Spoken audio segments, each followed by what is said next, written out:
레위기 25장. 주님께서 시내산에서 모세에게 말씀하셨다. 너는 이스라엘 자손에게 말하여라. 그들에게 다음과 같이 일러라. 내가 너희에게 주기로 한 그 땅으로 너희가 들어가면 나 주가 쉴 때에 땅도 쉬게 하여야 한다. 6해 동안은 너희가 너희 밭에 씨를 뿌려라. 6해 동안은 너희가 포도원을 가꾸어 그 소출을 거두어라. 그러나 7째 해에는 나 주가 쉼으로 땅도 반드시 쉬게 하여야 한다.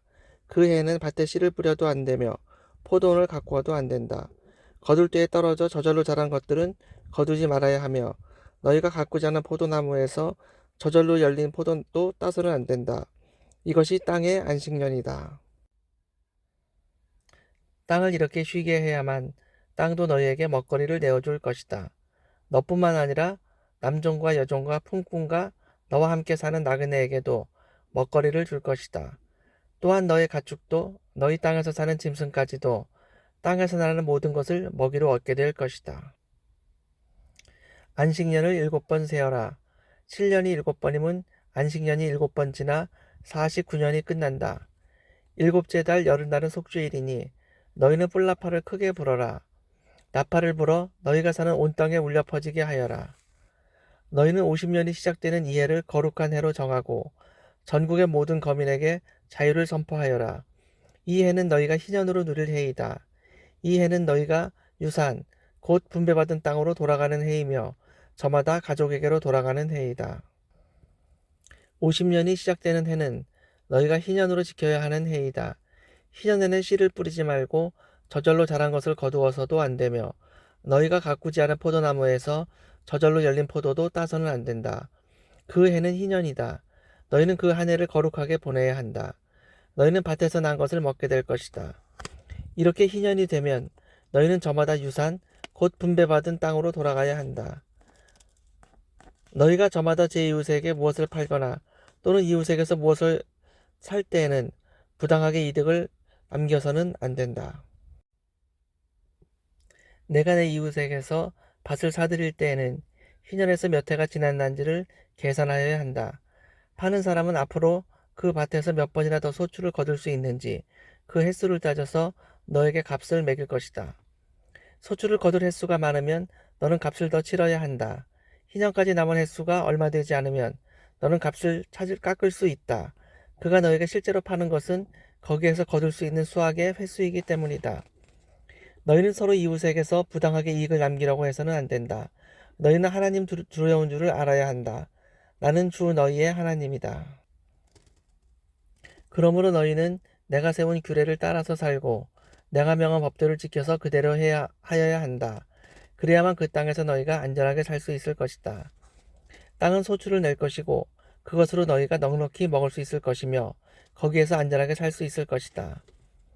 7째 해에는 씨를 뿌려도 안 되고 소출을 거두어들여도 안 된다면 그 해에 우리는 무엇을 먹을까 하고 너희는 물을 것이다. 그러나 6째 해에 내가 너희에게 복을 베풀어 새해 동안 먹을 소출이 그 한 해에 나게 하겠다. 8째 해, 곧 너희가 다시 씨를 뿌리는 그 해에 너희는 묵은 곡식을 먹을 것이다. 9째 해가 되어서 햇곡식이 날 때까지 너희는 묵은 곡식을 먹을 것이다. 땅을 아주 팔지는 못한다. 땅은 나의 것이다. 너희는 다만 나그네이며 나에게 와서 사는 임시 거주자일 뿐이다. 너희는 유산으로 받은 땅 어디에서나 땅 무르는 것을 허락하여야 한다. 내 친척 가운데 누가 가난하여 그가 가진 유산으로 받은 땅의 얼마를 팔면 가까운 친척이 그 판 것을 물을 수 있게 하여야 한다. 그것을 물을 친척이 없으면 형편이 좋아져서 판 것을 되돌려 살 힘이 생길 때까지 기다려야 한다. 판 땅을 되돌려 살 때에는 그 땅을 산 사람이 그 땅을 이용한 횟수를 계산하여 거기에 해당하는 값을 빼고 그 나머지를 산 사람에게 치르면 된다. 그렇게 하고 나면 땅을 판 그 사람이 자기의 유산으로 받은 그 땅을 다시 차지한다. 그러나 그가 그 땅을 되돌려 살 힘이 없을 때에는 그 땅은 산 사람이 희년이 될 때까지 소유한다. 희년이 되면 땅은 본래의 임자에게 되돌아간다. 땅을 판 사람은 그때 가서야 유산 곧 분배받은 그 땅을 다시 차지할 수 있다. 성곽 안에 있는 집을 팔았을 때에는 한 해 안에는 언제든지 되돌려 살 수 있다. 집을 판 사람은 한 해 동안은 그것을 물을 수 있는 권리가 있다. 그러나 판 사람이 그것을 한 해 안에 되돌려 사지 못하면 성곽 안에 있는 그 집은 아주 산 사람의 소유가 되어 대대로 그 자손에게 넘어간다. 희년이 되어도 본래의 집 임자에게 돌아가지 않는다. 그러나 성곽이 없는 마을에 지은 집은 그것들은 토지와 같이 여겨 판 사람이 언제든지 물을 수 있고 되돌려 살림이 없을 때에는 희년이 될 때까지 기다렸다가 본래의 임자가 그것을 다시 차지한다. 그러나 레위 사람의 성읍, 곧 그들의 유산으로 받은 성읍 안에 있는 집은 그렇지 않다. 레위 사람은 성읍 안에 있는 집을 팔았어도 언제든지 그것을 다시 물을 수 있다. 그가 물으지 않으면 성읍 안에 있는 그 팔린 집은 희년이 되면 본래의 임자에게 되돌아간다. 레위 사람의 성읍 안에 있는 집은 이스라엘 자손이 레위 사람의 유산으로 준 것이기 때문이다. 레위 사람의 성읍에 딸린 땅도 또한 영원히 레위 사람의 유산이기 때문에 팔 수 없다. 너희 동족 가운데 아주 가난해서 도저히 자기 힘만으로는 살아갈 수 없는 사람이 너희의 곁에 살면 너희는 그를 돌보아 주어야 한다. 너희는 그를 나그네나 임시 거주자처럼 너희와 함께 살도록 하여야 한다. 그에게는 이자를 받아도 안 되고 어떤 이익을 남기려고 해서도 안 된다. 너희가 하나님 두려운 줄을 안다면 너희의 동족을 너희가 곁에 데리고 함께 살아야 한다. 너희는 그런 사람에게 이자를 받을 목적으로 돈을 꾸어주거나 이익을 볼 셈으로 먹거리를 꾸어줘서는 안 된다. 나는 너희 하나님이 되려고 너희에게 가나안 땅을 주고 너희를 이집트 땅에서 이끌어낸 주 너희의 하나님이다. 너희 곁에 사는 동족 가운데서 누군가가 가난하게 되어서 너희에게 종으로 팔려 있어도 너희는 그를 종 부리듯 해서는 안 된다. 너희는 그를 품꾼이나 임시 거주자처럼 너희의 곁에서 살도록 하여야 한다.